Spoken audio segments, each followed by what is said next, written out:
Imagine walking through a frozen wilderness, then hearing footsteps far larger than any wolf alive today.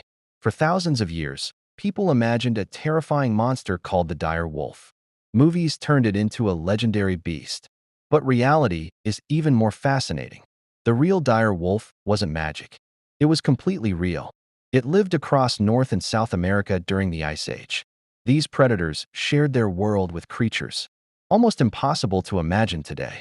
But despite the name, the dire wolf wasn't simply a giant gray wolf. It belonged to its own unique evolutionary branch. And recent DNA discoveries completely changed what scientists thought they knew. The biggest surprise?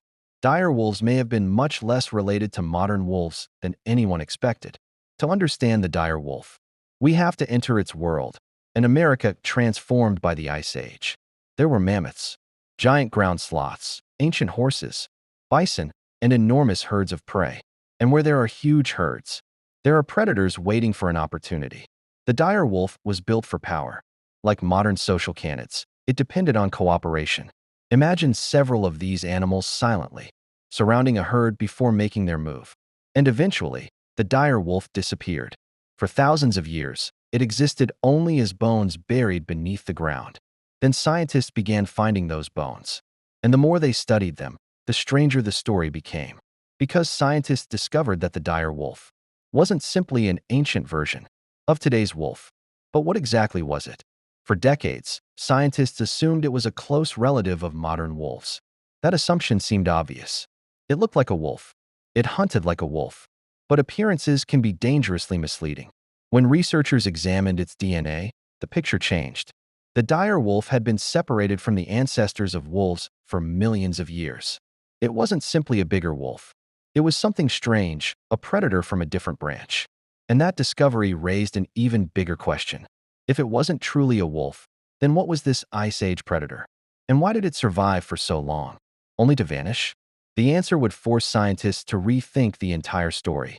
Because beneath those ancient bones was a history, far more surprising than the myth. And the strangest clue was hidden inside its DNA. That clue changed everything.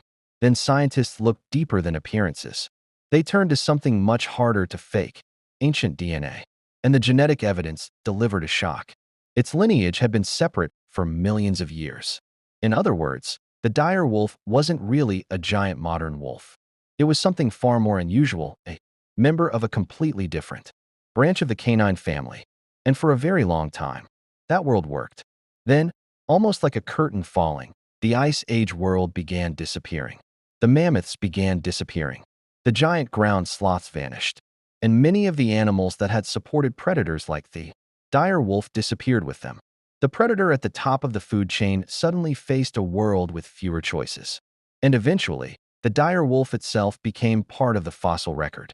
And finally, scientists began asking the question that bones alone couldn't answer. Where did this strange animal actually come from? And when researchers finally read that genetic history, the dire wolf's identity became even more surprising. The dire wolf belonged to a lineage that had been evolving separately for millions of years. Its closest relatives weren't simply the wolves running through forests today. In fact, the dire wolf was more like a surviving branch from an ancient canine story. And that makes its extinction even more fascinating. Because extinction wasn't necessarily caused by one single event. It may have been the result of several problems arriving at once. Less prey, changing habitats, more competition. For an animal specialized for the Ice Age world, that combination could be devastating. And eventually, the last dire wolves vanished. But their story didn't disappear with them. Movies often make the dire wolf enormous, almost like a monster. But the real animal was impressive without needing to become a monster. It was a powerful predator, but it was still an animal shaped by evolution. It wasn't immortal. It wasn't magical. And it wasn't unstoppable. It was simply extremely well adapted to a world that no longer exists. And that's what makes its extinction so haunting. The world didn't need to destroy the dire wolf. It simply changed until there was no longer a place for it. And that may be the most haunting part of the story. Because sometimes, survival isn't about being the strongest predator. It's about whether the world around you remains the same. And when that world vanished, even a powerful predator could not escape the consequences of change. But then came one final surprise. one that connected the dire wolf to us. The DNA showed how different it really was. Its genetic history stretched far beyond modern wolves. It wasn't another version of something we know today. It was a survivor from an ancient evolutionary branch that lasted millions of years. And somehow, it became one of the dominant predators of its time. Think about that. An animal separated from today's wolves by millions of years was walking across the same continent, where humans were beginning their own future. For a brief moment, their worlds overlapped. Then, that overlap ended. The dire wolf vanished, but its bones remained. Those bones became a message from a world we had almost forgotten. The Ice Age wasn't an empty frozen wasteland. It was a living world packed with creatures unlike anything alive today. And the dire wolf was one of its most remarkable inhabitants. Not because it was a monster, but because it was real. Its fossils became clues to a lost ecosystem. They helped scientists reconstruct predators and prey, revealed how climate reshaped life, and showed how extinction can erase evolutionary branches. The dire wolf wasn't replaced by the modern wolf. Its own evolutionary line ended. That's the difference between myth and reality. The real dire wolf doesn't need a legend. Its true story is already stranger than fiction. What was that creature walking through the snow thousands of years ago? It wasn't a monster. It was a predator shaped by millions of years of evolution. It survived an ice age filled with giants. It adapted.